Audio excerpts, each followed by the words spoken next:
সত্যি তুমি আমাকে ভালোবাসো? হ্যাঁ সত্যি, আমি আপনাকে অনেক ভালোবাসি, তাই তো বিয়ে করতে। এক হাতে কাজও করতে পারি না, আমার সাথে একজন লোকের প্রয়োজন হয় সব সময়। অন্যের সাহায্য ছাড়া আমি চলতেই পারি না। যে মানুষকে এতটা ভালোবাসতে পারে তোমাকে না দেখলে বুঝতে পারতাম না। আচ্ছা, আমাদের বিয়েতে কি তোমার পরিবারের কেউ আসবে না? আরে না না, আপনারা সেবা করার জন্য লোক পাওয়া গেছে। এখন থেকে ম্যাডামই আপনার সব সেবা করব। আপনি কোনো জায়গায় যাইতে চাইলে আপনারা নিয়ে যাইবো। স্যার, তাহলে আমি এখন যাই, আমার এখন ছুটি। এইসব চাকর বাকরের কাজ করব আমি, একবারে এই প্রতিবন্ধীটাকে বিয়ে করব আমি। হ্যাঁ আজ থেকে তোমার ছুটি, আজ থেকে তোমার বসের যত নেই। চল। এই দাঁড়াও তো, একটা ফোন আসছে। হ্যালো,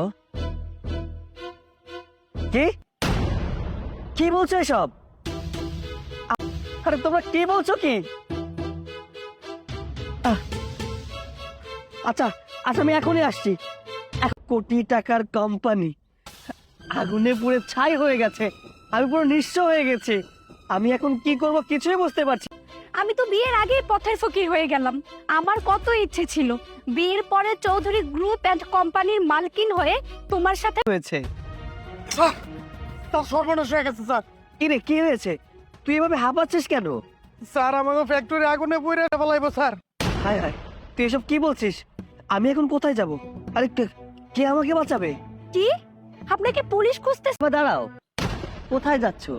আজকে না তোমার আমার বিয়ে হওয়ার কথা।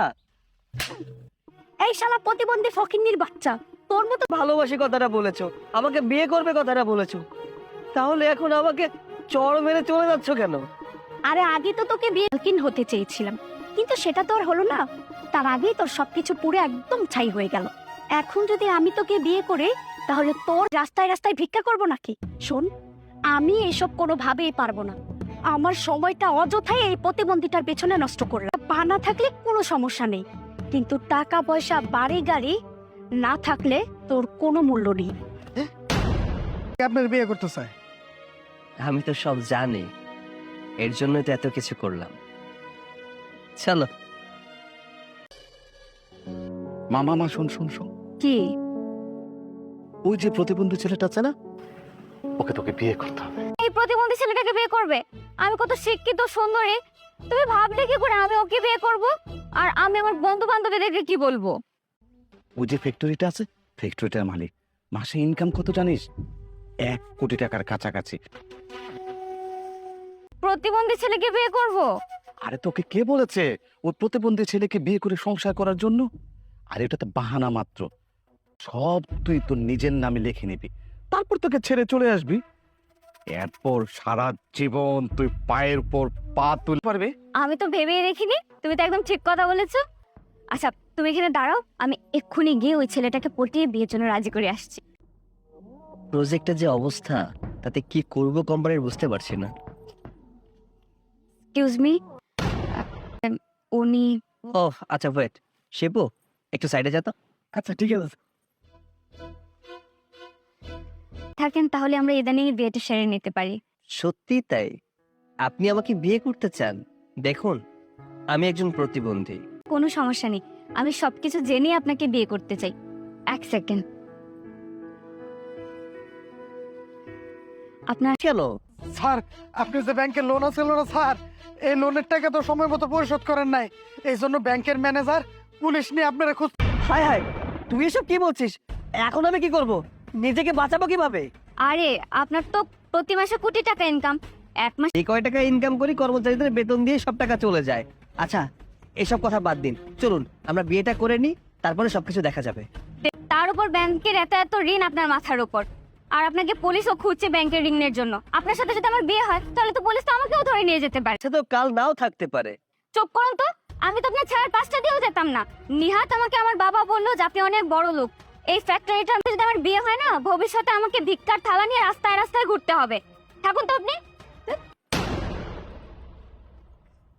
ছিল অনেক টাকা পয়সার মালিক। তুমি সব ভুল জানো, ওর কিচ্ছু নেই। তোর এর থেকে আমি অন্য কোনো ছেলের পেছনে সময় নষ্ট করে আমার কাজে দিত। বাস তো, আমার এই প্রতিবন্ধী অবস্থায় আমার পাশে থাকতো। স্যার এই পৃথিবীটা আসলে ওনার লোভে ভরে গেছে, মধ্যে কোনো টাকার লোভ নাই, শূন্য পকেট থাকলেও ওর ভালোবাসা দিয়ে মানুষকে আগলায় রাখে। আমি জানি স্যার আপনার তোর কথাই যেন সত্যি হয়। চল।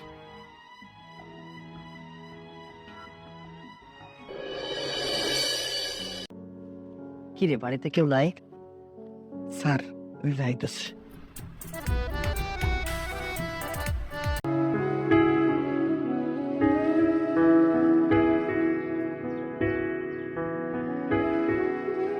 আমাকে চিনেন না, কিন্তু আমি আপনাকে চিনি। প্রতিদিন এই ভাইয়াটা আপনাকে আমার বাসার সামনে থেকে কোথায় যেন নিয়ে যায়। আপনাকে দেখে আমার খুব, আমাকে দেখার মতো এই দুনিয়াতে আর কেউ নেই। কিন্তু আপনাকে তো দেখে অবিবাহিত মনে হয়, বিয়ে করেন না কেন? তো কেই বা আমাকে ভালোবেসে বিয়ে করবে বলো? ছি ছি ছি, নিজেকে এতটা তুচ্ছ ভাববেন না। আপনি প্রতিপত্তি যদি চান, আমি আপনাকে বিয়ে করতে পারি। আপনার সুখে দুঃখে বিপদে আপদে সারা জীবন আপনার সাথে থাকতে চাই। আপনি জান, আমি আপনার প্রস্তাবে আছি। স্যার স্যার সর্বনাশ হয়ে গেছে স্যার। সর্বনাশ? কি সর্বনাশ? স্যার ধরে নিয়ে যাইব। আর স্যার আঙ্গুর যত সম্পত্তি ছিল সব তো নিলামে উঠে গেছে। কি বলিস? সব নিলামে উঠে গেছে মানে? আপনি এভাবে ভেঙে পড়ছেন কেন? শান্ত হন। আল্লাহ যখন বিপদ দিয়েছে, আল্লাহ এর থেকে আপনাকে উদ্ধার করবেন। ধৈর্য ধরুন। ধৈর্য ধরা মুমিনের লক্ষণ। পারবো না। এমনও হতে পারে আমার সাথে আপনাকে রাস্তায় নামতে হবে। দেখুন, আমি আপনাকে বিয়ে করব, আপনার সম্পত্তিকে নয়। রাজি? আর আপনি যদি চান, আজকেই আপনাকে কবুল বলে বিয়ে করতে চাই। এতদিন পরে আমি আমার যোগ্য জীবন সঙ্গিনী পেয়ে। আপনি না প্রতিবন্ধী, দাঁড়াতে পারেন না, আপনি উঠে দাঁড়ালেন কিভাবে? আবার হাঁটতেও পারেন, তাহলে এতদিন হুইল মানুষ, আমার পায়ে কোনো সমস্যা নেই, হাতেও কোনো সমস্যা নেই। আসলে হয়েছে কি, আমি আমার একজন জীবন টাকা পয়সা দিয়েছে। আমি কোটি কোটি টাকার মালিক। দেখুন, টাকা পয়সা কখনো সুখ এনে দিতে পারে না। থাকি না কেন, সেই পরিস্থিতিতে আমাকে বিয়ে করবে, আমার পাশে থাকবে। অনেক মেয়ে আমার জীবনে এসেছে। আমার কাছে টাকা আছে, এই টাকাটা কয়দিন থাকবে এর কোনো গ্যারান্টি আছে? হতেও তো পারে আজ আছে, মানুষকে ভালোবাসে, আমাকে প্রকৃতপক্ষে ভালোবাসে। হ্যাঁ, এতদিন আপনার মধ্যে একটা মেয়ে খুঁজছিলাম,